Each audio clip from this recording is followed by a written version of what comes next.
ఇంటి సరిహద్దు విషయంలో ఇరు వర్గాల మధ్య ఘర్షణ. జగిత్యాల గొల్లపల్లి మండలంలో దారుణమైన సంఘటన వెలుగులోకి వచ్చింది.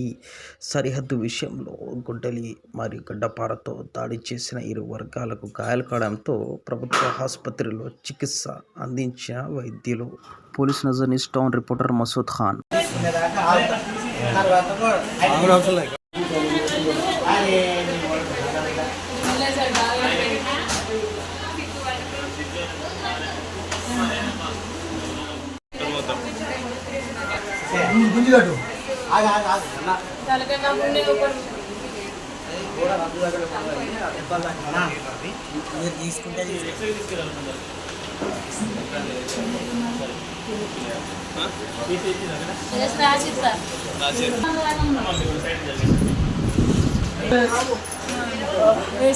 దానికేసి ఇంకా కుట్లేసినాను.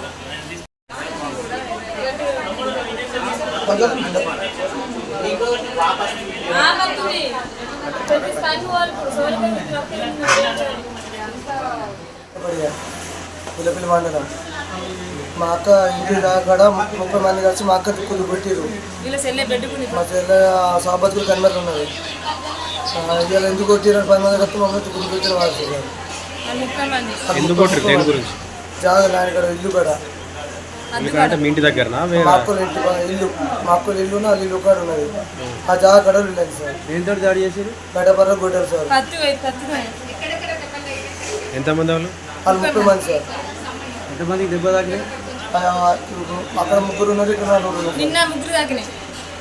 నిన్న కొట్టారు, ఇవాళ కొట్టారు సార్. 2 రోజులు పెట్టుగా ఉన్నారు. ఇంకా ఇవాళ కూడా ఎస్ఐ కూడా ఫోన్ చేసి చెప్పినా కూడా మాట్లాడుకుంటున్నా ఆయన నచ్చలేరు. ఆయన కూడా రౌడీ సీటీ ఓపెన్ అయింది సార్. ఆయనకు ఆల్రెడీ డిఎఫ్సీ కవర్ పట్టిండు.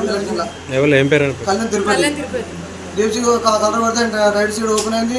ఆ రోజు ఎలక్షన్ రోజు ఆయన ఊకబెట్టిలో కూడా అదే సాయంత్రం వచ్చి దాడి చేస్తుంటారు మామూలుగా. ఆ సారు ఏం పట్టించుకోలేదు, పైన కూడా పట్టించుకోలేదు. వాళ్ళ లోపల ఊకబెట్టి మమ్మల్ని బయటకు పంపించాడు. వాళ్ళని పొద్దుంతా లోపల ఊకబెట్టి బయటకు పంపించాడు సాయంత్రం. ఆ సార్లు ఎస్ఐలు కానిస్టేబుల్ ఉప్పులు పట్టించుకున్నారు. మమ్మల్ని కొడితే మా సెవెన్ ఏడు ఉంటే వాళ్ళ దగ్గర పోయి వాళ్ళ ఇంటి చూసుడు కానీ మా దగ్గరకు వచ్చింది. ఆ కానిస్టేబుల్ ఎస్ఐ ఇట్లా కంప్లైంట్ ఎక్కడ ఇచ్చారు? పిల్లపిల్లి మండలం వచ్చారు పోలీసులు సంఘటన వచ్చిరు పోయారు సార్. మళ్ళీ పట్టించుకోలేదు. 3 రోజులు ఇప్పటికి కేసు అయిందా? మరి కేసు చేసిరో చేయలేదు సార్. 3 రోజులు సార్ కూడా